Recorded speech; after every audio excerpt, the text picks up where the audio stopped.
Hey there everybody, it's Mark Crilley. I'm back with another How to Draw video. Today we're going to be learning how to draw a sports car. Now the first thing you've probably noticed is that the paper is not white. It's kind of a gray color. I've done that on purpose for some coloring effects that I want to do later on. But let's begin with some basic guidelines. I've got a couple of squares here, about 3 inches by 3 inches on all sides. It doesn't have to be that size. You can make it larger or smaller, just as long as they're perfect squares. And then I got another line over here that is, I would say, a little more than a third of the width of one of these squares. This is going to be where the tip of the hood comes in. Anyway, I want to put down some basic guidelines that are going to allow me to draw the tires. Oddly enough, that's how we're going to begin this drawing. Let's go ahead and get into it.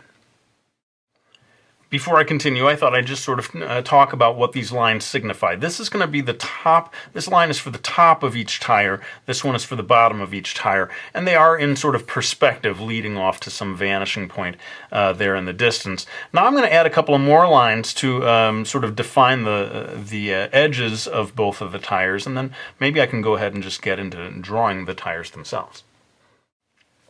Okay, so you can see we have a rectangle, a very narrow rectangle here. This is going to be for the rear tire. And what I'm going to do is take this middle line here from this one square, extend it just a little so that we have another rectangle right here. And I'm going to begin doing this in real time, but we may kick it into time lapse for some of the, for continuing the back tire. But I'm going to show you how you can use this rectangle to guide you towards drawing an oval shape of the tire that is maybe a little more perfect than it would be if you didn't have that square there to guide you. Really what I'm doing is using the edges of the square, certainly the middle of each one, as this is where the line should touch that rectangle. And oddly enough, how paradoxical, a square allows me to draw a circle. But it really does help, especially when you want to draw a circle in perspective to get that rectangle there in place to begin with. In time lapse, I'll go ahead and do the second tire. All right, so we've got the two tires in place. Again, I don't know if these are perfect ovals, and I may have to tweak it as time goes by in the illustration, but at least we've got a good start. I'm going to add a couple of more guidelines. Drawing a car in 3 dimensions is really quite tricky, and it's going to require a number of guidelines any way you do it, but I'm trying to create a sort of a shortcut method of getting a good result with a minimum of guidelines, believe it or not. And I'm going to go ahead and do 2 more, and hopefully that'll be it, and we can get into the real-time drawing. Okay, so this line that I just added is going to help me place the side mirrors later on. And then this line here, a little arbitrary, but it helps me find a sort of a joint in the front of the car where different lines will come together. But let's go ahead and start drawing the side of the car, beginning with this tire. Now, one thing that I noticed is that from this point of view, you end up with a gap here just above the tire, the sort of edge of the car, and you can sort of see through into, not the interior of the car, but whatever that area is back there behind the tire. And I'm going to go ahead and just sort of erase, even after all the trouble that I went to of drawing that oval, because it does get partially obscured by the front of the car here. And I'll go ahead and have this line come down to around here, and that later on that's going to lead into the whole front of the car. But let's continue and do the same thing over here with this other tire. Now, one thing that really surprised me as I studied the photographs of several different sports cars that were in this basic position. Pose? I wanted to say pose. Does the car strike a pose? But anyway, it's a sort of a 3/4 view. One thing that surprised me is that the back end of the car is not super visible on the page. In fact, I saw a number of car models in which you basically have the line of the back of the car just lining right up with that rear tire from this point of view. Of course, if you saw it from the side in profile, it wouldn't look like that, I'm pretty sure. Anyway, this is giving us the back, the boot, the bonnet, the back trunk of the car, and I'm going to go ahead and get in a sort of loose guideline here for the bottom line of the car, and you are sort of keeping in mind the perspective here as you do this. Some of the car models that I saw, they were very straight as they came along the bottom here, but then they would maybe curve just a little prior to getting to this section at the back of the car. Now that once we've got that in place, I think we can go ahead and start indicating the full width of the tire. So we get that in place there. It looks a little thick to me, but why not? I'm giving it, this is a sports car. I need thick tires so it can really rip up the road, man. Anyway, if you have a width up here, you probably have to trim, I'm realizing now, to keep it in proper perspective, this tire, appearing larger because it's closer to us. Anywho, I'm going to go ahead and keep moving on here. Let's see if we can get the car door in place. A curving line, again, only from this perspective are you going to have this curving line of the door, because it curves out just a little bit. And again, different models. People may ask, what car model is this? Well, it's sort of an imaginary car model that I've come up with by combining. As I said, I studied 3 or 4 different types of sports car, photographs of them, and decided, rather than copying any one of them, to sort of combine them into a fantasy vehicle of my own creation. One cool thing that I saw on a couple of the models was, it must be sort of like a ventilation system thing here, but at the back of the car door, there was this cool little, almost looks like gills on a fish or something, this little... And those of you who know more about cars, you will know the name of this and you will know what it's there for. Is it cooling things down in the back? I'm not sure, but I saw a couple of sports car models that had some sort of gill-like thing back here. Now that we've got that in place, maybe we should start thinking about drawing the front of the car. And like I said, we came over here and created a line that showed me where the outer edge of it was going to come to a stop. I felt that was pretty important to know how far forward that was going to come. And then let's try to make a sweeping line that comes here and connects. And you can look at this first square that you made, and this just right here at the edge, sort of luckily, that gives you a guideline as to where that line is going to come forward and eventually join with the line at the front of the car. Drawing cars is tricky business. A lot of people may watch this video and say, hey man, you're not teaching us how to draw cars in general. You're only teaching us how to draw one particular car from one particular point of view. To which I say, guilty as charged.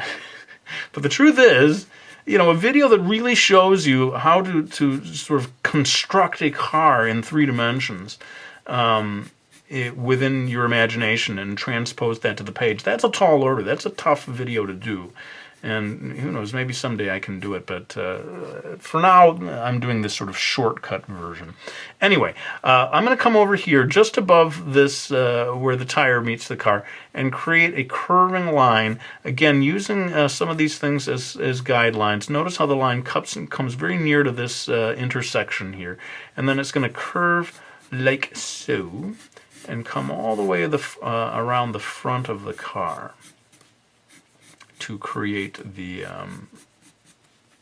I guess, the front bumper. Although it doesn't really have a bumper. It's really just the front of the hood of the car.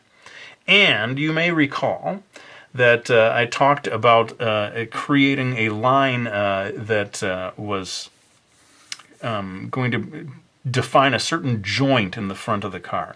And this indeed creates that line for me. See right here where this curved line that I created crosses that line.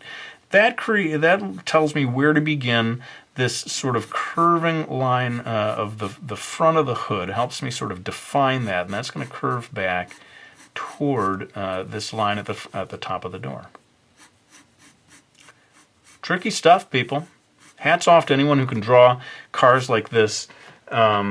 In any direction from a variety of views. You really do need to have a great understanding of the structure, from the axles on up. And that is something that I do not have. as knowledge. I have not memorized the structure of a car, but who knows? If this video is popular and people want to see more of them, I can kick my studies up a notch and try to reach the point where I can do that. Anyway, this curving line here is the bottom of the windshield, and maybe we can start to get into drawing the windshield. How about if we do this? We got the two squares here at the top, and part of the reason that I put them there was to tell myself where the top of the car was going to be. So I'm going to go ahead and draw a curved line that touches those two. And if you look at where this line begins to reach that, again, that same line of that little joint there, just before it reaches that line, just before, is where it's going to cut down and rejoin the car to sort of create where the hood is going to be. Now, as for the other side of that windshield, I'm going to come all the way over here. I'm going to look at where the door is, and that's where it's going to come up and rejoin. Again, different models of cars are going to have different, structures. Even of the 3 or 4 cars that I looked at, they had different ways, different shapes of the windshield coming together in different ways. So, the perspective, when we come to the side window, and there's really just one window, this is going to be a car that only has 2 seats. A 2-seater, I believe we call them in the business. The perspective causes this to be quite small, to appear quite small. If you saw it from the side, I'm sure it would be wider from front to back or whatever. But anyway, this line comes back here and rejoins with the rear of the car. And that really takes us a considerable distance towards finishing the contours of this car. I was surprised to find that the front tire, I'm going to go ahead and pull out the ruler here, because there's going to be a little bit of perspective to this. Even though I drew it straight there, I'm going to sort of change that line a little bit, give it some perspective. I always think of that guy from Ratatouille when I say the word perspective. I'd like some perspective. But I'm going to erase there. And then this, so this perspective line here allows me to figure out where that other tire is going to be. And what I was surprised to find is that this second tire is largely obscured. In fact, in a lot of photographs seen from this point of view, I saw nothing at all over there. Yeah, you're not seeing very much of that far tire. And of course, the other rear tire is completely obscured. You don't end up drawing that at all. But just a little bit of it sort of peeking out over here. I think what I'll do now is to draw the side mirrors. And I told you that this line up here was going to help me understand where to place those side mirrors. Again, lots of different shapes, lots of different designs when it comes to side mirrors. I sort of came up with a random, slightly curved, egg-shaped design. And so that line up there does help me sort of place that. And then, of course, it's going to attach to the car door. That's one thing you might not necessarily think about, but the side mirror attaches to the car door, not to the front of the car, in most models, I'm pretty sure. And then this side mirror over here, again, touching that line, but a little smaller because it's a little farther away. And that's getting us a little closer to the point where we start getting into details. Now, I think what I'll do is I'll refocus the camera as we get into some of the details of the front of the car. Okay, so I'm going to start getting into drawing the headlights now, and I, for one, find that part of it kind of fun, coming up with the shape. One thing that is interesting for those of you who have seen the movie Cars, and it's very tempting for people to sort of see a face in the front of a car. And of course I didn't want to do that in this video because it seems silly, to draw a face on the front of the car. But there is something about the headlights and the grille, if you choose to put a grille, and I have decided to have one in the front, that it does start to sort of resemble a face, whether you want to or not. These headlights combined with the grille do sort of look like eyes and a mouth. But anyway, I would encourage you to have fun and come up with your own design. I've come up with this sort of, almond shape, seed-like shape for the headlights of my car. And what I'm going to do here is see where that line, these two lines come down and cross this curving front line. I'm going to bring this down fairly straight, like so.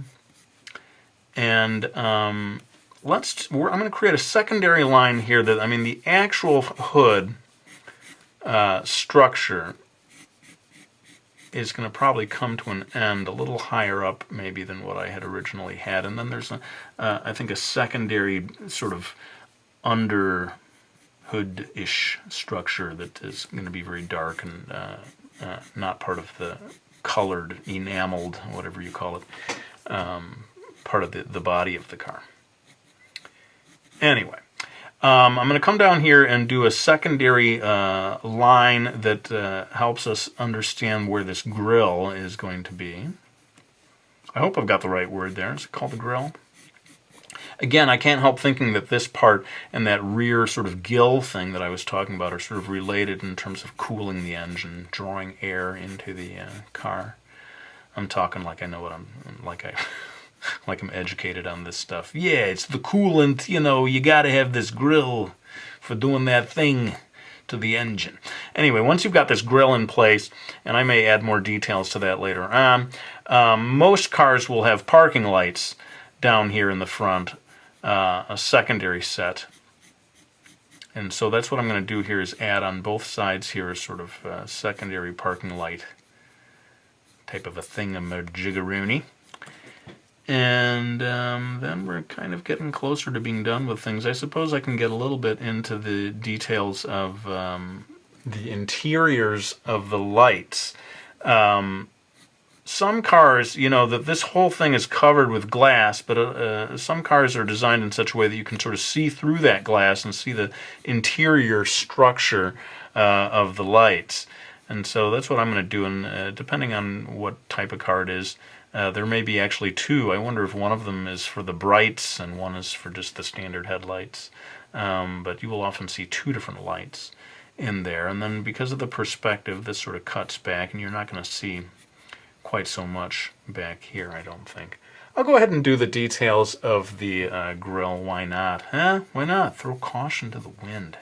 Crilly, you're too uptight, man. Live a little. Draw that grill. You feel like drawing that grill, just go ahead and do it, man.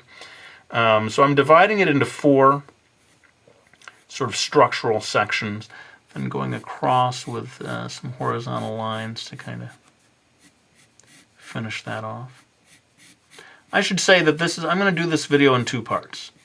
This video is all about the lines, and then I'm going to do a second video that is about the coloring. Of course, if you have missed it and you feel like this video alone is too long, there is going to be, as almost always there is for my videos, an entirely time-lapsed version that is only about 2 minutes long. You can see the whole thing. People live busy lives, and I don't expect all of you to necessarily be able to watch 20 or 30 minutes of a video. That's why I always try to do a time-lapsed version for people on the go. Anyway, so I think we've got the parking lights up here.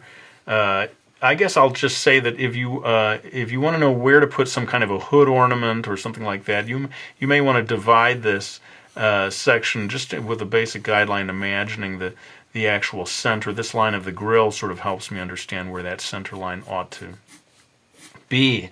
And I would say that some sort of I don't know if it's hood ornament or just like an icon, the brand name or whatever of the car. That center line would allow you to place that. Then you can just go ahead and get rid of it once you've figured out where that's going to be. I'm going to do some very loose indications of windshield wipers. I don't want to call too much attention to the windshield wipers. Just sort of have that there, and I think we kind of have everything we need for the front of the car. Let's go ahead and refocus so that we can get into the details of the hubcaps. Okay, so one thing that surprised me as I looked at these cars and studied the way the tires look is that the hubcaps are quite large, maybe larger than I imagined them to be anyway. They fill up quite a large percentage of the sort of territory of the side of the wheel. So if you look at this drawing, you're like, dude, you're making the hubcaps way too big. I would encourage you to look at some photographs, as I did. And you may be surprised, just as I was, that depending on the type of car, the tire ends up being kind of a small sliver on the edge, and that the hubcap can fill up quite a lot of this area. Now, I'm doing this in a pretty rough, sketchy way. I'm probably going to come in later on and ink all of this. But one thing to keep in mind, depending on the design of the hubcap, the sort of center of the hubcap may actually be a little closer to one side because it's recessed just a little bit. And I've decided, you know, there's so many different types of hubcap designs. I've decided to go for a 5-pronged pentagonal, is that a word? Pentagonal design. It's not really a pentagon, but it's got 5 sort of thick spokes that are coming off of it. Hey, it looks like a peace sign almost, doesn't it? And then that's basically the way I'm going to deal with this hubcap design, is just to have these 5 spokes. I may, when I do the inking, try to give it a little more detail, but it ends up looking a little bit like a star almost, doesn't it? And I'm continuing to try to refine that. Rather than bore you by going real time through me drawing that all over again, let's go ahead and do the rear tire end time lapse. Now, some hubcap designs will actually allow you to see other stuff back here. I'm going to try to keep things simple. This video is going to be long enough as it is, even split into 2 parts. So I'm just going to have kind of an area of blackness behind this pentagonal design. One thing we don't want to forget is to have some indication of the door handle. Otherwise, how are they going to get in this thing? Maybe they have keyless remote, boop, boop, and they never have to actually, but I'll go ahead and get a car handle in there. And, you know, there's probably going to be some amount of interior, seating and rear view mirror stuff that becomes visible, but I'm not going to concern myself too much with that. I'm going to have a lot of glare when I get into the coloring. That will allow me to sort of cheat in a way and not have to deal so much with that interior detail stuff. But I think we're almost ready to get into the inking stage. Going to do that all in time lapse. And yeah, as I said, that may end things for this video, and then we'll have a second video that covers the coloring as much as possible without time lapse. It's been a while since I did sort of a 2-part video like this. We'll see if people like it. Yeah, let's go ahead and ink this baby up.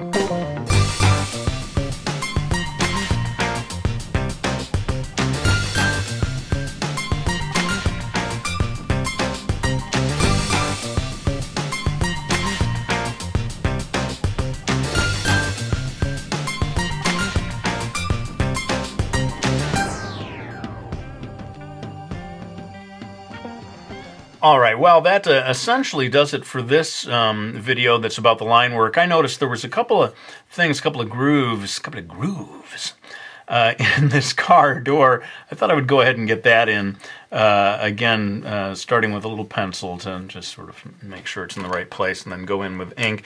Yeah, we're going to definitely do a whole separate video that takes you through the coloring of this illustration, and as I hinted at the beginning of the video, this gray paper is going to allow us to do some pretty interesting stuff when it comes to adding color to this. I hope you will stay tuned and continue on to that next video. I'll definitely have a link in the info box, and, you know, probably pop one here bottom into the video if you want to go right on to the coloring version of this. But for now, let me go ahead and thank anyone who has supported me by getting any of my books. We got Brody's Ghost and Miki Falls, both of those graphic novel series, as well as Mastering Manga and Mastering Manga 2, my How to Draw books. And what do we have here? Yes, it's Dessiné des Mangas. Do you pronounce the S in French, or is it Dessiné des Mangas? I'm not really sure. Help me out there, French people. I do appreciate anyone who supports me by getting any version of any of my books, but let me go ahead and lay down this pen. I want to thank you all for watching this video. I hope you found it useful, and I'll be back with another one real soon.